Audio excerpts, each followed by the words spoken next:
பரமண்டலங்கள் இருக்கிற எங்கள் பிதா, உம்முடைய நாமம் பரிசுத்தப்படுவதாக, உம்முடைய ராஜ்யம் வருவதாக. பரமண்டலங்கள் உம்முடைய சித்தம் செய்கிறது போல இந்த பூமியிலும் செய்யப்படுவதாக. இந்த நிறைவான நாளிலே என் தேவன் எங்களோடு பேசுவாராக. தேவாவியானவர் அடியானுக்கு உதவி செய்வீராக. அடியானை உம்முடைய கம்பீர சத்தத்தினாலே நிரப்பி உம்முடைய முகத்தின் வெளிச்சத்தினாலே மூடுவீராக. நீர் எங்களோடு பேசு நல்ல பிதாவே. சங்கீதங்களின் புஸ்தகம் 118 அதிகாரம் 15வது வசனங்களை வாசிக்கலாம். நீதிமான்களுடைய கூடாரங்களில் ரட்சிப்பின் கம்பீர சத்தம் உண்டு. ரட்சிப்பின் கம்பீர சத்தம் உண்டு. கர்த்தரின் வலதுகரம் பராக்கிரமம் செய்யும். பரலோக ராஜ்யம் சமீபத்திருக்கிறது. The kingdom of heaven is at hand என்று வேதவசனம் சொல்லுகிறது. ஒவ்வொரு முழங்கால்களும் அவருக்கு முன்பாக முடங்க வேண்டும். ஒவ்வொரு நாவுகளும் அவரை அறிக்கை செய்ய வேண்டும். All the knee shall bow, all the tongue shall confess, Jesus is the Lord. உடலையே சொல்லுமே. தேவன் அடியானை கம்பீர சத்தத்தினாலே நிரப்பி அவருடைய முகத்தின் வெளிச்சத்தினாலே மூடுவாராக. உடலையே சொல்லுமே. கடந்த வாரம் கூட தேவனோட வலதுகரத்தை பார்த்தோம். அவைகள் நீதிமான்களின் கூடாரங்களில் கம்பீர சத்தம் உண்டு.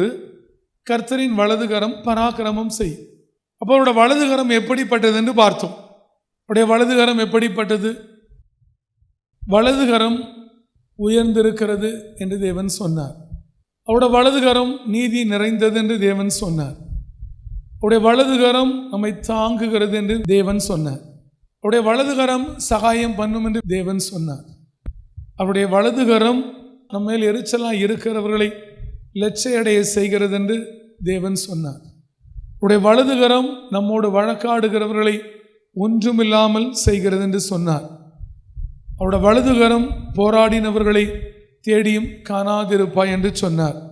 அவருடைய வலதுகரம் நம்மோடு யுத்தம் செய்கிறவர்களை ஒன்றுமில்லாமல் இல்பொருள் ஆக்கும் என்று சொன்னார். இப்படியா 8 பார்த்தோம். இப்போ 9 ஸ்டார்ட் ஆக போகிறோம். அவருடைய வலதுகரம் உன்னதமானதான். உடலையே சொல்லுமே. வலதுகரம் எப்படி உன்னதமானது. அப்போ இந்த உன்னதமான வலதுகரத்தை நீங்கள் விடுவீங்க. ஆனால் அப்புறம் உங்களை யார் நன்மை செய்ய முடியும்? யார் உங்களை காக்க முடியும்? யார் உங்களுக்கு விடுதலை செய்ய முடியும்? வேதம் சொல்லுகிறது. சங்கீதங்களின் புஸ்தகம் 89 அதிகாரம் 13வது வசனங்களை வாசிக்க கேட்கலாம். உமக்கு வல்லமையுள்ள புயம் இருக்கிறது. உமக்கு வல்லமையுள்ள புயம் இருக்கிறது. என்ன இருக்கிறது?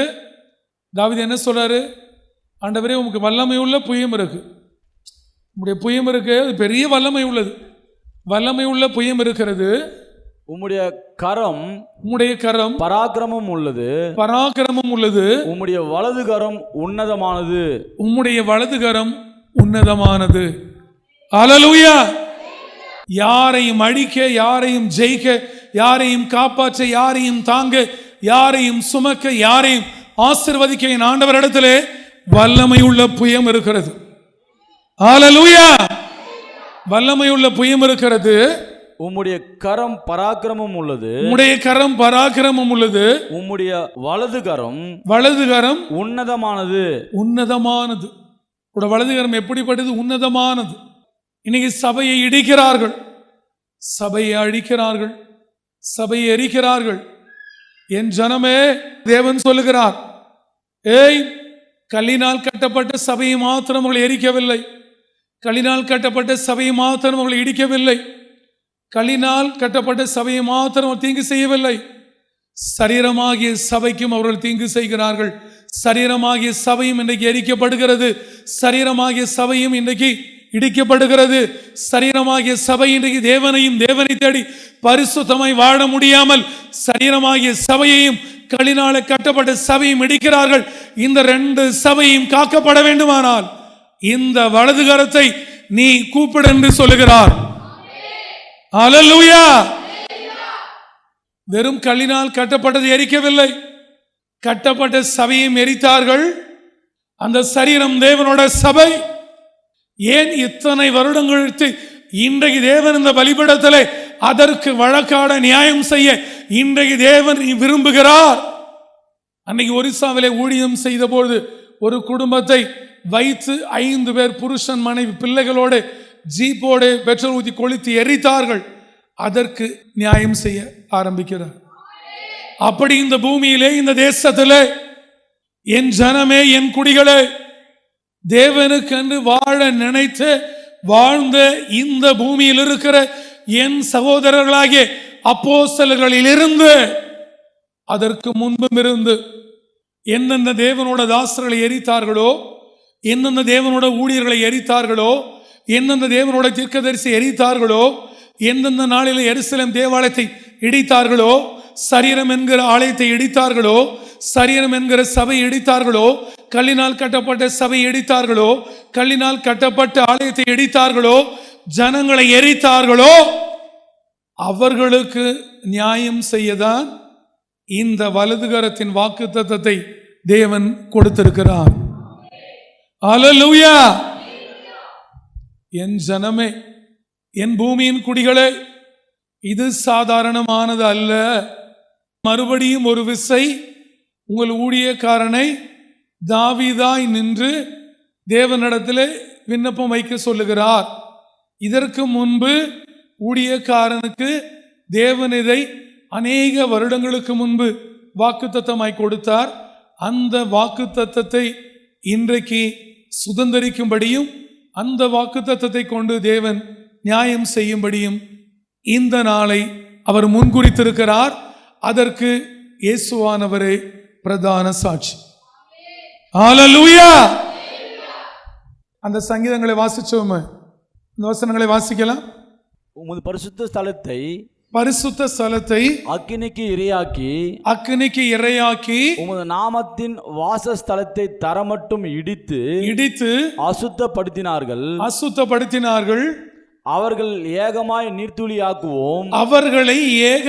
நீர்த்தூளியாக்குவோம் என்று தங்கள் இருதயத்தில் சொல்லி தேசத்தில் உள்ள ஆலயங்களை எல்லாம் சுட்டெரித்து போட்டார்கள். ஆலயம் சரீரத்தை எரிக்கிறார்கள், ஆலயத்தையும் எரிக்கிறார்கள். அவர்கள் எப்படியாவது ஏகமாய் அழிப்பேன் என்று முடிவு செய்திருக்கிறார்கள். இன்றைக்கும் அழிக்கிறார்கள், அன்றைக்கும் அழித்தார்கள். இந்த நாள் வரை சர்வலோக நியாயாதிபதி என் பிதாவாகிய தேவன், சேனைகளின் தேவனாகிய கர்த்தர் பார்த்து கொண்டிருந்தார். பார்த்து கொண்டு இருந்த தேவனை இன்றைக்கு இந்த ஊழியக்காரனை தாவீதாய் வைத்து தேவன் ஒரு பெரிய காரியங்களை இந்த பூமி அனைத்திற்கும் செய்ய விரும்புகிறார். ஒரு அல்லேலூயா சொல்லுமே. அது என்ன காரியம்? ஆண்டவரே, நீ உட்கார்ந்திருந்தது போதும், உன்னுடைய கையை நீ மடியிலே போட்டு கொண்டிருந்தது போதும்.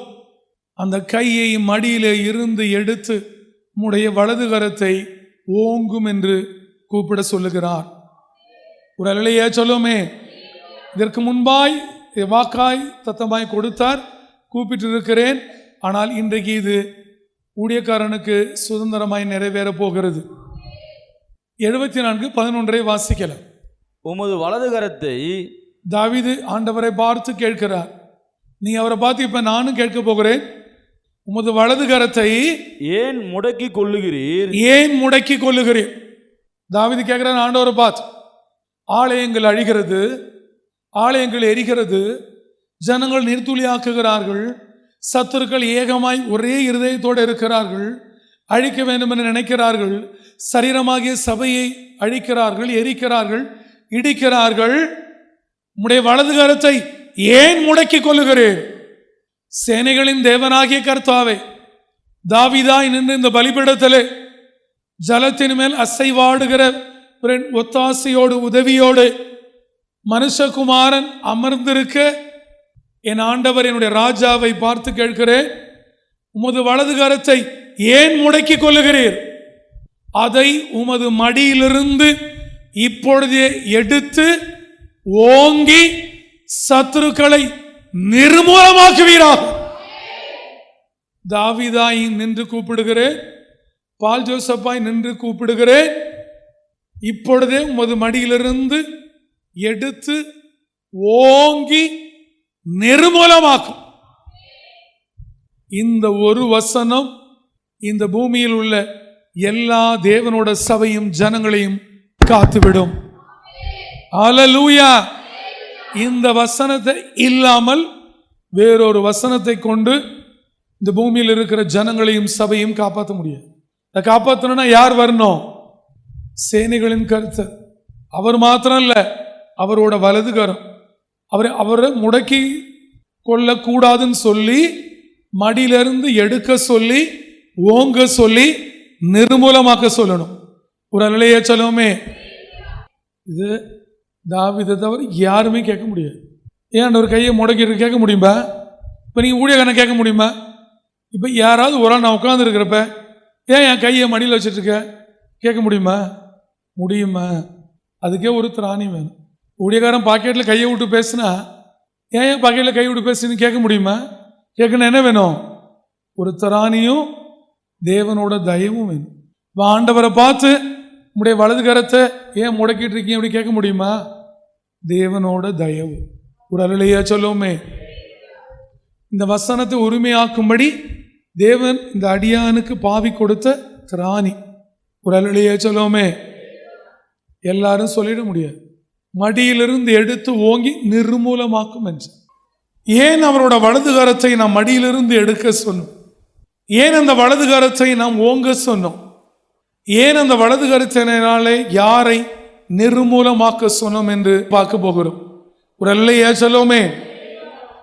தாவீது கேட்ட பின்பு கிட்டத்தட்ட 3200 வருடங்களுக்கு பிறகு மறுபடியும் இந்த பலிபீடத்திலிருந்து தாவீதாய் நின்று தேவனிடத்திலே கடந்த வாரம் நாம் விண்ணப்பம் செய்தோ அடியான் கேட்டேன், ஆண்டவரே ஏன் இவ்வளவு அக்கிரமங்களும் அநீதிகளும் அநியாயங்களும் இந்த பூமியில நடந்து உம்முடைய ஆலயத்திற்கு விரோதமாய் ஜனங்களுக்கு விரோதமாய் எழும்புகிற போது ஏன் உம்முடைய வலது கரத்தை நீ முடக்கி கொள்ளுகிறீர் என்று கேட்டோம். தாவீதை தவிர வேற யாரும் அவரை பார்த்து இப்படி கேட்டதில்லை. வலது கரத்தை ஏன் முடக்கி கொள்ளுகிறீர்? அதை உமது மடியிலிருந்து எடும் என்று சொல்லுகிறார். இதை எல்லாரும் சொல்ல முடியாது. சேனைகளின் தேவனாகிய கர்த்தர் தம்முடைய வலது கரத்தை தம் மடியிலே வைத்திருக்கிறார் என்பதை பார்க்கவே ஒருவனுக்கு கூடுமானால் அவன் தேவனோட இருதயத்துக்கும் தேவனுக்கும் பிரியமானவனாய் இருந்தால் ஒழிய தேவனோட வலதுகரம் அவரோட மடியில் இருக்கிறது என்பதை எவனாலும் இந்த பூமியில பார்க்க முடியாது. அவ தேவனோட தாவீது விண்ணப்பம் செய்த பொழுது, தேவனோட ஆலயங்கள் இடிக்கப்படுகிற பொழுது, தேவனோட ஜனங்கள் நொறுக்கப்படுகிற பொழுது, தேவனோட ஜனங்கள் சரீரமாகிய இந்த தேவனோட ஆலயத்தை பரிசுத்த குறைச்சலாக்குகிற பொழுது, பாவம் நிறைந்த ஆலயமாய் தேவனோட ஆலயத்தை பிசாசு மாற்றுகிற பொழுது தாவீது தேவனிடத்தில் விண்ணப்பம் செய்கிறார். அப்பொழுது அவர் பார்க்கிறார், தேவனோட சேனைகளின் கர்த்தரோட வலதுகரம் அவரோட மடியில் இருந்தது. அந்த கரத்தை அவர் எடுக்கவில்லை. அப்பொழுது தாவீது ஒரு விண்ணப்பம் செய்கிறார், ஆண்டவரே சேனைகளின் தேவனாகிய கர்த்தாவே, எவ்வளவு நாள் உம்முடைய வலது கரத்தை நீ முடக்கி கொண்டிருப்பீர், அதை இன்றைக்கு உம்முடைய மடியிலிருந்து எடும் என்று சொல்லுகிறார். ஹல்லேலூயா. தேவன் என்ன சொல்லுகிறாரோ அதை சொல்லுகிறவன் நான். தேவாவியானவர் என்ன திருவளம் பற்றி என் அருகே நின்று சொல்லுகிறாரோ அதை சொல்லுகிறவன் நான். யாரை ஓங்கி நிர்மூலமாக்கும்படி மடியிலிருந்து கையை எடுக்க சொன்னார்? இன்னைக்கு இந்த பூமியில் இருக்கிற ஜனங்களை பாழ்படுத்தி, அசிங்கப்படுத்தி, பலவீனப்படுத்தி, வியாதிப்படுத்தி, பரிசுத்தத்திலிருந்து கெடுத்து, தேவனிடத்திலிருந்து தூரப்படுத்தி கொண்டிருக்கிற பொல்லாத ஜலத்தில் இருக்கிற வலு சர்ப்பத்தின் தலை உடைக்கும்படிதான் அன்றைக்கு தாவீது சேனைகளின் கர்த்தரோட வலதுகையை ஓங்கும்படி எடுக்க சொன்னார்.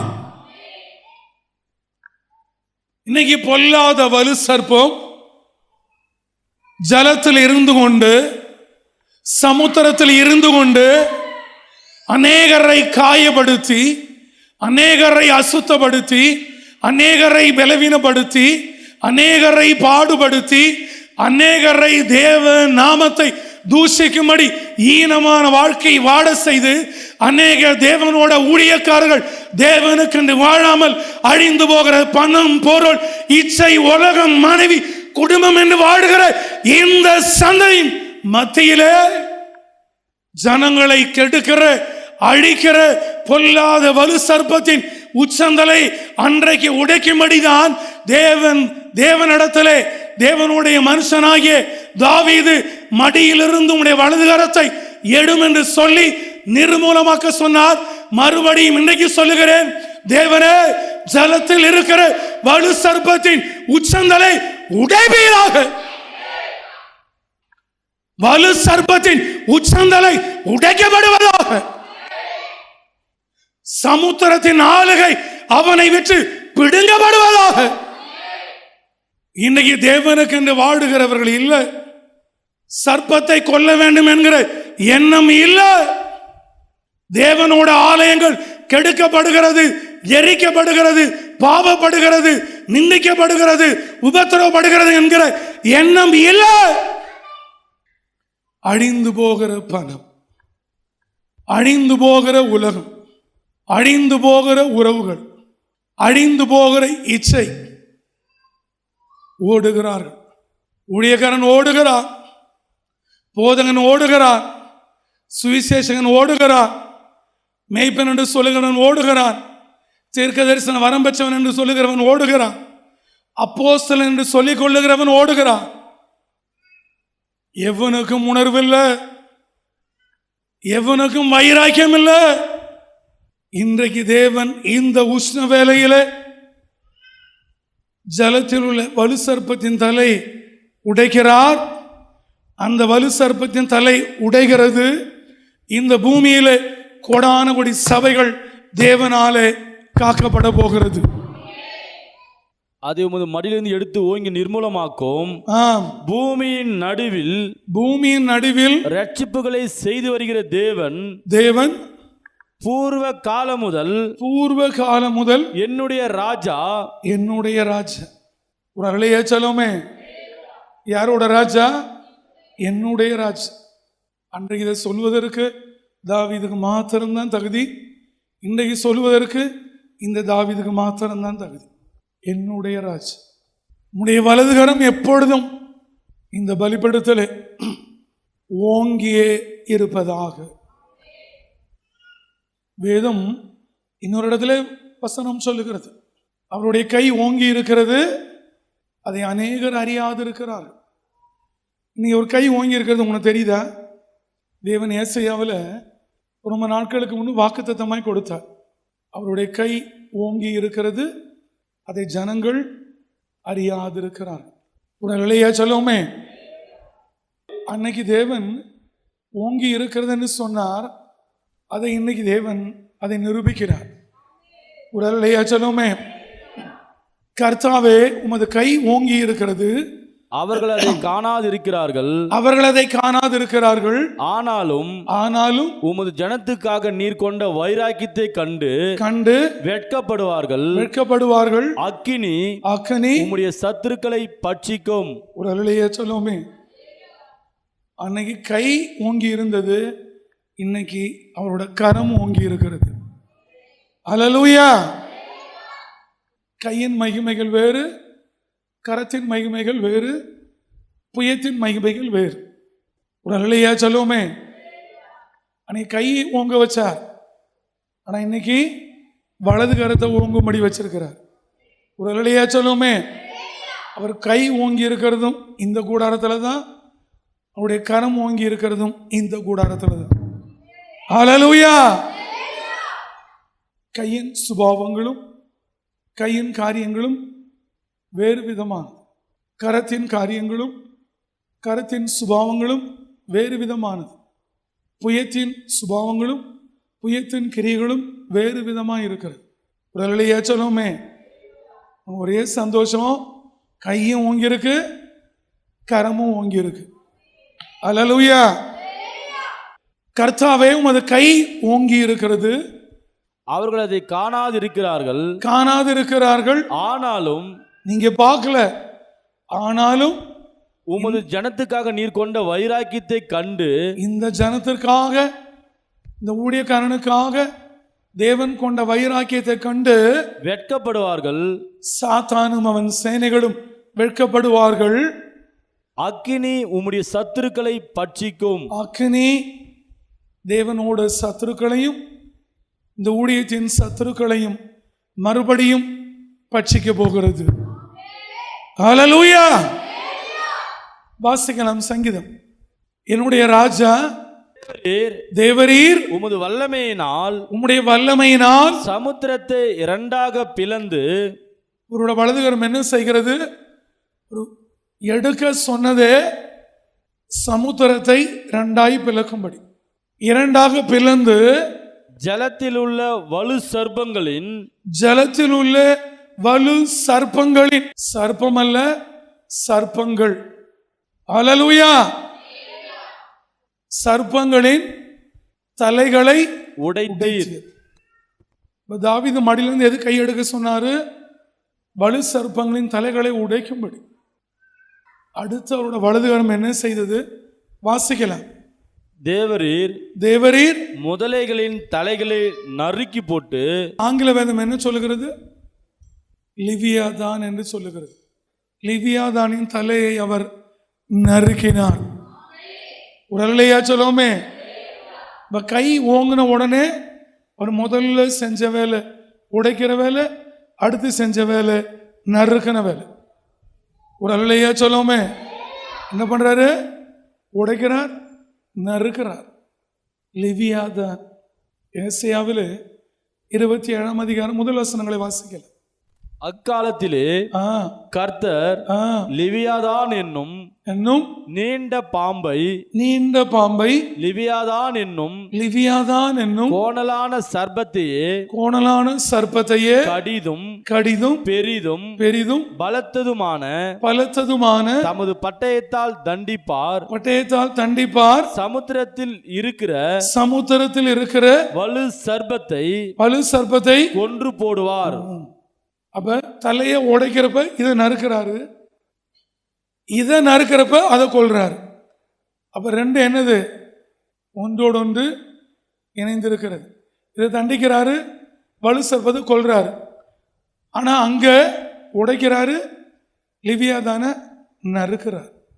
தேவரீர் முதலைகளின் தலைகளை நறுக்கி போட்டு அதை வனாந்திரத்து ஜனங்களுக்கு உணவாக கொடுத்தீர். ஊற்றையும் ஆற்றையும் பிளந்து விட்டீர். ஊற்றையும் ஆற்றையும் பிளந்தார். தேவனோட வலதுகரம் அடுத்து என்ன செய்கிறது? ஊற்றையும் ஆற்றையும் பிளந்து விடுகிறது. ஒரு அலையா சொல்லுவோமே. இவைகள் மகா நதி என்று சொல்லப்படுகிறது. தேவன் அதை வற்றி போக பண்ண போகிறார். ஆனால் இந்த ஜனங்களுக்காக, உனக்காக, எனக்காக ஊற்றையும் ஆற்றையும் பிளக்க போகிறார். அதிலிருந்து பெரிய ஆசீர்வாதங்களையும் நாம் பெற்றுக்கொள்ள போகிறோம். ஹல்லேலூயா. அவன் ஊற்றை அடைத்து வைத்திருக்கிறான்.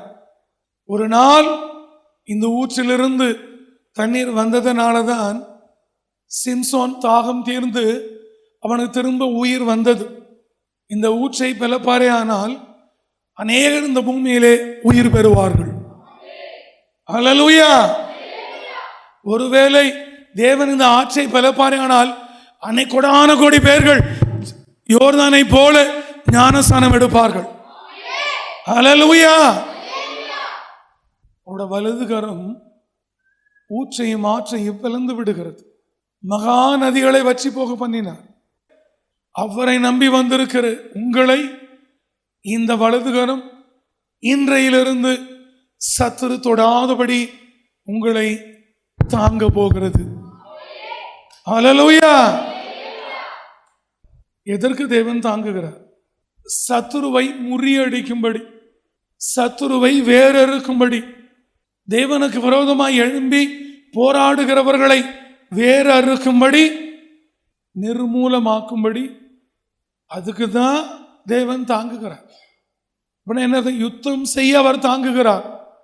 இன்னைக்கு சொல்றேன், தாவீதோடு 8 பேர் பிறந்திருந்தார்கள். 8ஆவதாய் பிறந்தவர் தான் தாவீது. ஆனால் ஒரு நாள் அவர் சொல்லுகிறார், 7 சகோதரனும் தாவீதை தாங்க வரல, அவனோட தாயும் தகப்பனும் வரல, சாமுவேல் தீர்க்கதரிசி தாங்க வரல. சவுலுக்கு பயந்து ஓடுகிற பொழுது தனி மனிதனாய் தாவீது ஓடினார். ஆனால் அவர் மலைகளிலும் குன்றுகளிலும் பயந்து பயந்து ஓடின பொழுது கூடவே இருந்து தாங்கின ஒரே ஒருவர் தான் சேனைகளின் தேவனாகிய கர்த்தர். கூட பிறந்த 7 அண்ணன் தாங்கல, மனைவி மீகா தாங்கல, அவன் தகப்பன் ஈசா தாங்கல, அவன் தாயார் தாங்கல, அங்கிருந்த சாமுவேல் தீர்க்கதரிசி அபிஷேகம் பண்ணினார் தாங்கல.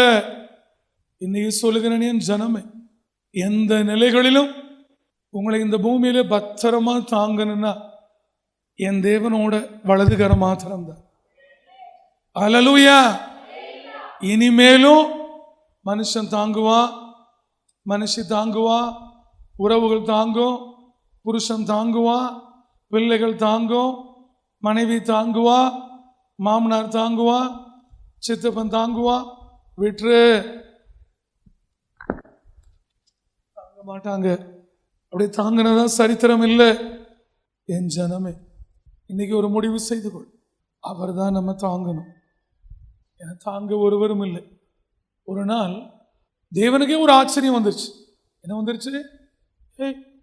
என் ஜனங்களெல்லாம் நான் உண்டாக்கி கொண்டு போய் ஊழியக்காரன்ட்ட சபையிலெல்லாம் கொண்டு போய் சேர்த்து ஒரு நாள் பார்க்கிற பொழுது தாங்குவார் ஒருவரும் இல்லைன்னு பார்த்து அவருக்கே ஆச்சரியம் ஆயிடுச்சான். இப்பொழுது அவர் முடிவு செய்தாராம், இனி நான் தான் தாங்கணும். ஒரு அல்லேலூயா சொல்லுவோமே. அல்லேலூயா. எதுக்கு மனுஷனை நம்புற, எதுக்கு மனுஷியை நம்புற? ஒரு முடிவு செய்து கொள், அவர் தான் உன்னை தாங்கணும். அவருக்கே ஆச்சரியமாயி எனது புயமே என்னை தாங்கிற்று என்று சொல்லுகிறார். ஒரு அல்லேலூயா சொல்லுவோமே. நான் பார்த்தேன், தாங்குவார் ஒருவரும் இல்லை என்று ஆச்சரியப்பட்டேன், என் புயமே என்னை தாங்கிற்று என்று சொல்லி. ஒரு அல்லேலூயா சொல்லுவோமே. அல்லேலூயா. போதும், இந்த தேவன் நம்மை தாங்கச்சு, இந்த தேவன் நம்மை தாங்கச்சு. வாசிக்கலாம். நான் பார்த்தேன், துணை செய்வார் ஒருவரும் இல்லை, துணை செய்வார் ஒருவரும் இல்லை, தாங்குவார் ஒருவரும் இல்லை என்று ஆச்சரியப்பட்டேன். அவருக்கே ஒரே ஆச்சரியம். என்னடா, இவனுக்கு 2 அக்காவை கொடுத்தேன், 2 தம்பியை கொடுத்தேன், ஒரு அண்ணனை கொடுத்தேன், ஒரு மாமனார் மாமியாரை கொடுத்தேன், ஊழியக்காரனை கொடுத்தேன், ஊழியக்காரி கொடுத்தேன், ஜனங்களை கொடுத்தேன். அவருக்கே ஒரே ஆச்சரியமாயிடுச்சு. ஐயோ, இந்த பிள்ளைகளை தாங்குறங்க யாராவது இருப்பாங்களா அப்படின்னு அவர் பார்த்தாரு. துணை செய்யறதோ தாங்கிறதுக்கு ஒருத்தரும் இல்லை. இன்னைக்கு சொல்றேன், என் ஜனமே, உன்னை தாங்குகிறது தேவனும் தேவரோட வலதுகரம் மாத்திரம்தான். அல்லேலூயா. நான் பார்த்தேன், துணை செய்வார் ஒருவரும் இல்லை, தாங்குவார் ஒருவரும் இல்லை என்று ஆச்சரியப்பட்டேன். தேவனுக்கு ஒரு ஆச்சரியமாயிடுச்சு. என்னடா, சபையில் ஊழியக்காரனை கொடுத்தேன், எல்லாம் கொடுத்தேன், தாங்கல. சரி, குடும்பத்தில் ஒரு தாய் தகப்பனை கொடுத்தேன், கூட பிறந்தவங்களை கொடுத்தேன், யாரும் தாங்கல. இதுக்கு தாவீதின் குடும்பம் தான் சாட்சி. 7 பேரும் தாங்க வரல, தாயும் தகப்பனும் பின்னாடி வரல. அவங்க மட்டும் இல்லை, ரெபேக்காலும் தான். யாக்கோபை கொலை செய்வேன் என்று ஏசா துரத்தின பொழுது அவளை என்ன தப்பி போய்விட என்று சொன்னாள். அவ்வளவுதான். இல்லை, உன்னை காப்பாற்றுவேன் அப்படின்னு கூட வரல. ரெபேக்கால் வரல. அவர் ஓடுகிறார். யாக்கோபு போகிற வழியில் ஒரு கல்லை எடுத்து வைத்து படுக்கிறார். அங்கே தேவன் தரிசனமாக, அங்கேயும் தாங்கினது தேவன் தான். ஒரு அல்லேலூயா சொல்லுவோமே. பெத்த தாயினாலும் தகப்பனாலும் உறவுகள் ஆனாலும் தாங்கிறதுங்கிறது கிறிஸ்துவனுடையது. அல்லேலூயா. நான் பார்த்தேன், துணை செய்வார் ஒருவரும் இல்லை. பிள்ளைங்க தாங்க மாட்டாங்க, புருஷன் தாங்க மாட்டா, உறவுகள் தாங்காது, தேவன் தான் தாங்குவார் அப்படிங்கிற மனநிலைமைக்கு நீ போயிடுச்சின்னா இன்னிலேருந்து நிம்மதியாக வாழ்வேன். என் பெரிய புள்ள அதை செய்வான், இவன் இதை கிழிப்பானா, எவனும் எதையும் கிழிக்க மாட்டான். உனக்காக ஜீவனையும் ஒருவர் கொடுத்தாரு, அவர் மாத்திரம்தான் உன்னை தாங்க முடியும். அல்லேலூயா. அவர் பெயர்தான் இயேசு கிறிஸ்து.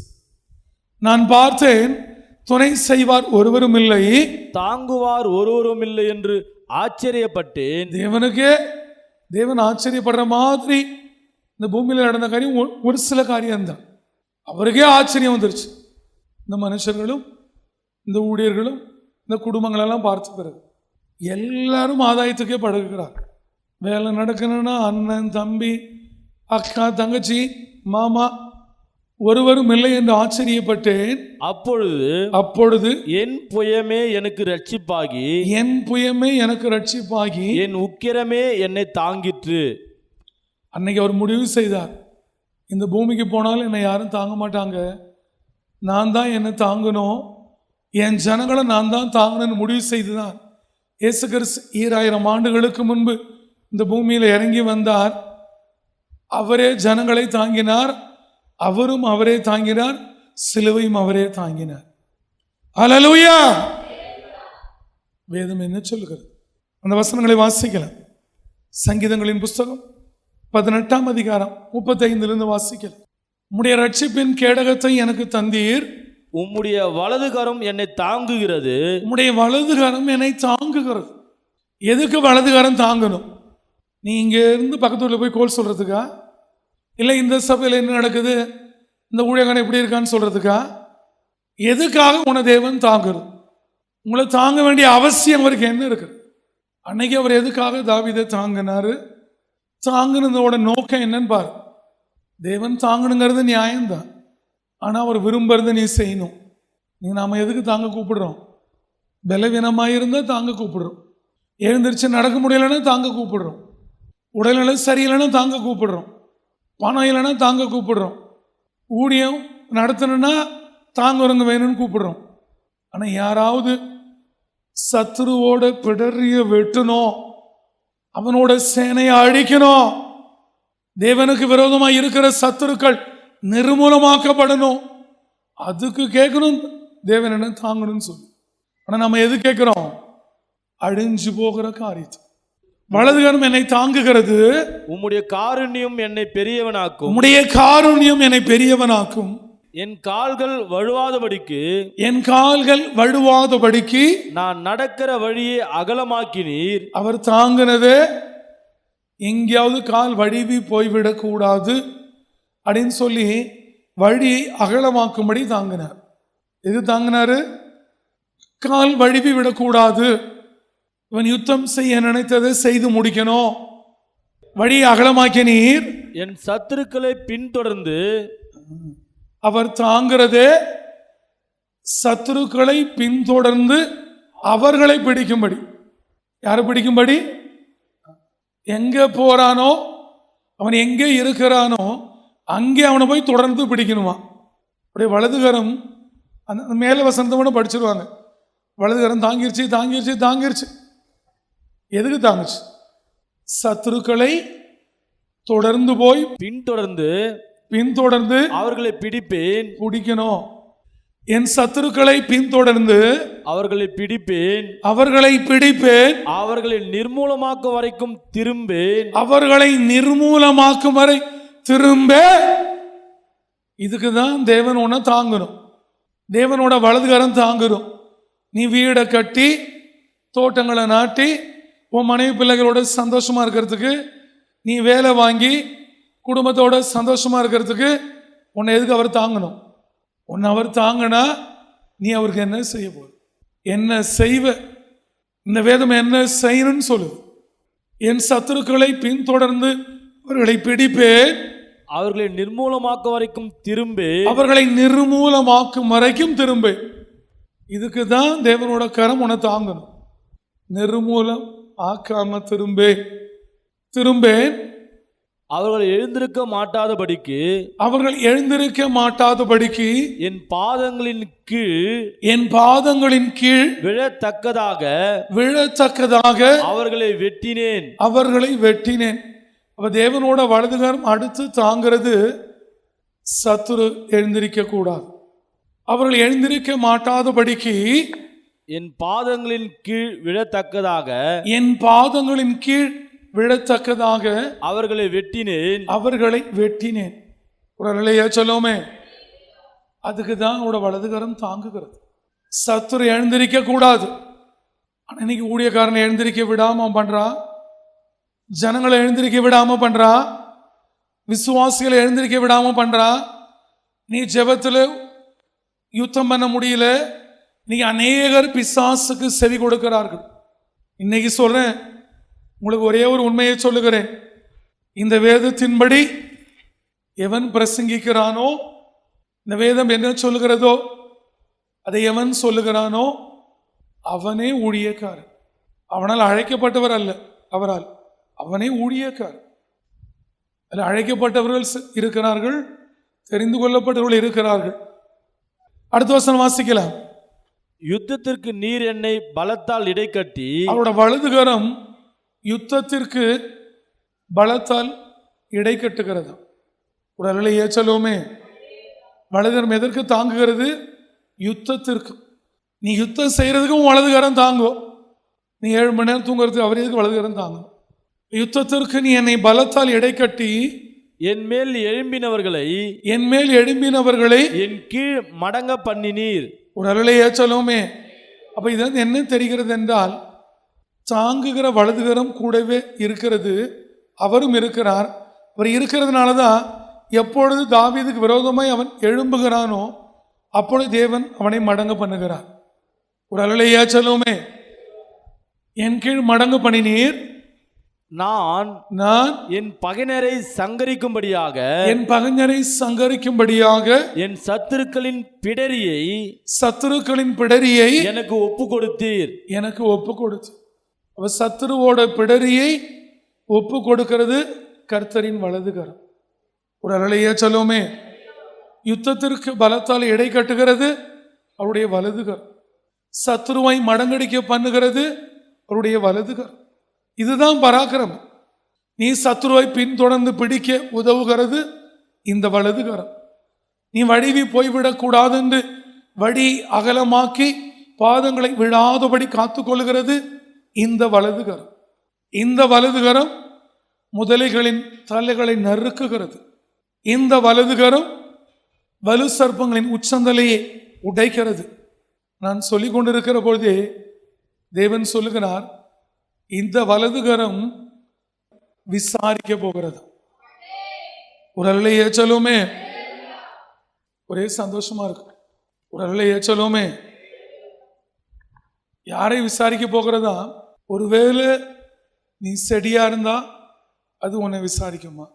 ஒருவேளை நீ கொடியா இருந்தா அது உன்னை விசாரிக்குமா? ஒருவேளை நீ கிளையா இருந்தா அது உன்னை விசாரிக்குமா?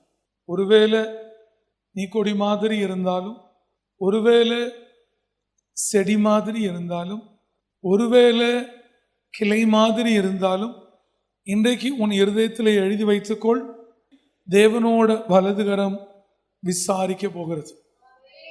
ஒரு அலையா சொல்லுமே. விசாரிக்கிறதோட விடல, விசாரித்து தேவனோட வலதுகரம் இன்றைக்கு உங்களுக்கு கடாட்சம் செய்ய போகிறது. அல்லேலூயா. உட கடாட்சம் என்னன்னு தெரியுமா? அன்னாளுக்கு கடாட்சமானார் என்று வேதம் சொல்லுகிறது. அவளோட கடாட்சம் என்பது சாதாரணமானது அல்ல. வேறொரு இடத்துல வேதம் சொல்லுகிறது அவரோட கடாட்சம் எப்படி இருக்கும் என்று சொல்லி, அந்த கடாட்சத்தை இன்றைக்கு தேவன் உங்களுக்கு கொடுக்க போகிறார். ஒரு அலையா சொல்லுமே. அல்லேலூயா. யார் யார் திராட்சை செடி அளவுக்கு வளர்ந்திருக்கிறீர்களோ, யார் யார் திராட்சை கொடி அளவுக்கு வளர்ந்திருக்கிறீர்களோ, இல்லை யார் யார் திராட்சை கிளை அளவிற்கு வளர்ந்திருக்கிறீர்களோ, உங்களுக்கு தேவன் விசாரித்து இன்னைக்கு ஒரு பெரிய கடாட்சத்தை கொடுக்க போகிறார். ஒரு அலையை சொல்லுமே. அதை யார் கொடுக்கிறது? தேவனோட வலதுகரம். அல்லேலூயா. யாருமே இந்த பூமியில விசாரிக்க இல்லை அப்படின்னு நினைக்கிற பொழுது தேவன் நம்முடைய வலதுகரத்தை கொண்டு உங்களை விசாரிக்கிறார்னா இதை விட இந்த பூமியில என்ன வேணும் உங்களுக்கு? யோவேல் 2:18 சொல்லுகிறது, அவர் தம்முடைய ஜனத்திற்கு வைராக்கியம் கொண்டு நம்முடைய ஜனங்களை கடாட்சிப்பார் என்று சொல்லி. ஆனால் இன்றைக்கு அவருக்கு முன்பாக இருக்கிற திராட்சை செடியை போல் இருக்கிற, கிளையை போல் இருக்கிற, கொடியை போல் இருக்கிற நம்மை அவர் விசாரிக்க போகிறார். விசாரிக்கிறார். யார் விசாரிக்கிறது? தேவனோட வலது கரம். அல்லேலூயா. அது இன்னைக்கு விசாரித்து இன்னைக்கு நம்ம மேலே கடாட்சமாக போகிறது. யோவேல் 2:18 கூட வாசிக்கலாம். அப்பொழுது கர்த்தர் தமது தேசத்துக்காக வைராக்கியம் கொண்டு, அது எந்த ஜனத்தின் மேல் ஒரு வைராக்கியம் கொள்ளுகிறாரோ, எந்த சபையின் மேல் ஒரு வைராக்கியம் கொள்ளுகிறாரோ, எந்த தேசத்தின் மேல் வைராக்கியம் கொள்ளுகிறாரோ அவர்கள் மேலதான் உட கடாட்சம் வரும். வைராக்கியம் கொண்டு தமது ஜனத்தை கடாட்சிப்பார். கடாட்சிப்பார். இந்த கடாட்சம், இது வேதத்திலே இந்த கடாட்சத்தை பெற்றுக்கொண்டவர்கள் சொற்ப ஜனங்கள் தான். எல்லாருக்கும் தேவனோட கடாட்சம் கிடைக்கல. ஆனால் இன்றைக்கு இந்த கூடாரத்திற்கு வந்திருக்கிற என் ஜனமாகிய உங்களுக்கு தேவன் கடாட்சம் அருள போகிறார். அல்லேலூயா. வாசிப்போம். சங்கீதங்களின் புஸ்தகம் 80ஆம் அதிகாரம் 14, 15 வாசிக்க கேட்கலாம். சேனைகளின் தேவனே, சேனைகளின் தேவனே, திரும்பி வாரும். திரும்பி வாரும். நமக்கு மாத்திரமல்ல, நீ கொடான கொடி ஆத்துமாக்களையும் தேவன் விசாரிக்க போகிறார். அல்லேலூயா. ஒருவேளை அந்த நாட்களிலே தேவன் விசாரிக்காமல் எத்தனை திராட்சை செடிகள் இருக்கிறதோ, ஆத்துமாக்கள் இருக்கிறதோ, எல்லாரையும் தேவன் இன்றைக்கு விசாரிக்க போகிறார். ஏனென்றால் இன்றைக்கு அவரோட வலது கரத்தின் பராக்கிரமம் செய்கிற நாள். சேனைகளின் தேவனே, திரும்பி வாரும். உங்களை விட்டு ஆண்டவர் என்னைக்கு உங்களை விட்டு போனான்னு உங்களுக்கு தெரியுமா? அவ்வளோ பெரிய சிம்சோனுக்கு ஆண்டவர் என்னைக்கு சிம்சோனை விட்டு போனான்னு தெரிஞ்சதா? அவனை இறுக்கி கட்டினார்கள். அதுவரையிலும் ஆண்டவர் கூட இருக்காருன்னு நினச்சிக்கிட்டு இருந்தார். எப்பொழுதும் கயிறு அறுத்தது போல அப்படின்னு சொன்னப்ப கயிறு அருள அவனோட கண்களை நோண்டினார்கள், செக்கு இழுக்கும்படி அரைத்தார்கள், கொடுமைப்படுத்தினார்கள். 1000 ஜனங்களுக்கு முன்பு அவ்வளவு பெரிய தேவனோட நசரேனை ஏளனம் செய்தார்கள். அன்னைக்குதான் சிம்சோனுக்கு தெரிஞ்சது தேவன் என்னோடு கூட இல்லைன்னு. இன்னைக்கு உங்களோட நிறைய ஊழியக்காரனுக்கு தேவன் இல்லைங்கிறது தெரியாது. ஒரு நாள் உபத்திரவப்பட்டு நெருக்கப்பட்டு பாடுபடுகிற பொழுதுதான் தெரியும். அன்னைக்கு விண்ணப்பத்தை கேட்கிறவர் இருக்க மாட்டாரு. அன்னைக்கு அநியாயமா சத்துரு கொன்று விடுவான், இழக்காது இழந்து போய் விடுவார். அன்னைக்கு தான் தெரியும் ஆண்டவர் நம்மோட இல்லைன்னு. ஆனால் தேவன் உங்களுக்கு பெரிய ஒரு இரக்கம் வைத்து இன்னைக்கு சொல்லுகிறார், திரும்ப வாரும் என்று கூப்பிட வைத்திருக்கிறார். அல்லேலூயா. நீ தாவீது கண்டுபிடிச்சார், சேனைகளின் தேவன் என்னோட இல்லைன்னு. அதனால என்ன சொல்றார் அவர்? திரும்ப வாரும் என்று கூப்பிட்டார். வரணும், ஆனால் நீங்க வானத்திலிருந்து என்னை பார்க்கணுங்கிறார். இந்த திராட்சை செடி தேவனே திரும்பி வாரும். வானத்திலிருந்து கண்ணோக்கி பார்த்து இந்த திராட்சை செடியை விசாரித்தருளும். இந்த திராட்சை செடியை விசாரித்து அருளும். உம்முடைய வலதுகரம், உம்முடைய வலதுகரம் நாட்டின கொடியையும். உடலிலேயே சொல்லுமே. ஒரு நாள் இந்த பூமியில ஆதி நாட்களில் படைத்த பொழுது அவரோட வலதுகரம் தான் நம்ம நாட்டி வச்சிருக்கு. சிலர் செடியாய், சிலர் கொடியாய், சிலர் கிளையாய். உம்முடைய வலதுகரம் நாட்டின கொடியையும் உமக்கு நீர் திடப்படுத்தின கிளையையும் கடாட்சி தருளும். உமக்கு நீர் திடப்படுத்தின கிளையையும் கடாட்சி தருளும். இந்த வலதுகரம் தான் செடி, கொடி, கிளைகளை இன்றைக்கு விசாரித்து கடாட்சம் செய்ய போகிறது. ஒரு அலையா சொல்லுமே, என் ஜனமே, சமாதானத்தை இழந்து போய் நிற்கிறாயா? இல்ல சரீரத்தில் சுகத்தை இழந்து போய் நிற்கிறாயா? இல்ல உன் வாழ்க்கையில இருக்கிற சந்தோஷத்தை இழந்து போய் நிற்கிறாயா? இல்ல உன் மனைவி, உன் புருஷன், உன் பிள்ளைகள், உனக்கு தேவன் கொடுத்த ஆசீர்வாதம், எதை இழந்து போய் நிற்கிறாய்? இல்ல சரீரத்திலே சுகத்தை இழந்து போய் நிற்கிறாயா? இன்றைக்கு தேவன் திராட்சை செடியாய் இருக்கிற உங்களை அவர் விசாரிக்க விரும்புகிறார். ஏனென்றால் ஒரு நாள் அவருடைய வலதுகரம் உங்களை நாட்டி இருக்கிறது. அதனாலே உங்களை அவர் விசாரிக்க விரும்புகிறார். சிலரை திடப்படுத்த விரும்புகிறார், சிலரை பலப்படுத்த விரும்புகிறார், சிலரை வழிநடத்த விரும்புகிறார், எல்லாரையும் கடாட்சித்து அருள விரும்புகிறார். தேவனிடத்திலே உம்முடைய வலது கரத்தின் 21 பராக்கிரமத்திலே 20வது பராக்கிரமும் திராட்சை செடி விசாரிக்கிறது. 21வது பராக்கிரமும் கொடியையும் கிளையையும் கடாட்சிக்கிறது. இன்னைக்கு அவரை பார்த்து ஆண்டவரே, என்னிடத்தில் நீ திரும்பி வாரும். எல்லாரும் என்னை விட்டு போய்விட்டார்கள். நான் இன்னைக்கு கடன்காரியாய் நிற்கிறேன். நான் இன்னைக்கு கடன்காரனாய் நிற்கிறேன். இன்னைக்கு நான் பலம் இழந்து போய் நிற்கிறேன். பலவீனம் உள்ளவனாய் நிற்கிறேன். ஐயோ, யாராவது என்னை தாங்குவார்களா என்று மனுஷனும் மனுஷியும் நம்பி நிற்கிறேன். இன்னைக்கு என் சரீரத்திலே பலன் போய்விட்டது, என் சரீரத்திலே சுகம் போய்விட்டது. இருதயம் நொறுக்கப்பட்டவனாய் எல்லாவற்றையும் இழந்து போனவனாய் தாங்க ஒருவரும் இல்லை என்று நிற்கிறேன். ஆண்டவரே, என்னிடத்தில் திரும்ப வாரும் என்று நீங்க தானே என்ன இந்த பூமியிலே உங்களுடைய வலதுகரம் நாட்டிற்று. ஒருவேளை நான் செடியாய் இருக்கிறேனா, இல்ல கொடியாய் இருக்கிறேனா, இல்ல கிளையாய் இருக்கிறேனா, உமக்கு தெரியும் ஆண்டவரே. இன்றைக்கு உங்களுடைய கடாட்சம் எனக்கு வேண்டும். அந்த கடாட்சத்தின் அருள் எனக்கு வேண்டும். போதும் ஆண்டவரே, இதுவரை பட்ட பாடுகள் போதும், நிந்தனைகள் போதும், சுமந்த அவமானங்கள் போதும், கஷ்டங்கள் போதும், கடன்கள் போதும், உபத்திரவம் போதும். ஆண்டவரே, எனக்கு உம்முடைய வலதுகரம் போதும். உம்முடைய வலதுகரம் என தாங்கினா போதும். ஆண்டவரே, என்ன விசாரிக்க நீங்க இருக்கீங்க. உம்முடைய செடி ஆண்டவரே, நான் உம்முடைய செடியில் இருக்கிற உம்முடைய கொடி ஆண்டவரே, நான் உம்முடைய கொடியில் இருக்கிற ஒரு சின்ன கிளை ஆண்டவரே, நான் நீங்க தான் என்ன கடாட்சிக்கணும்.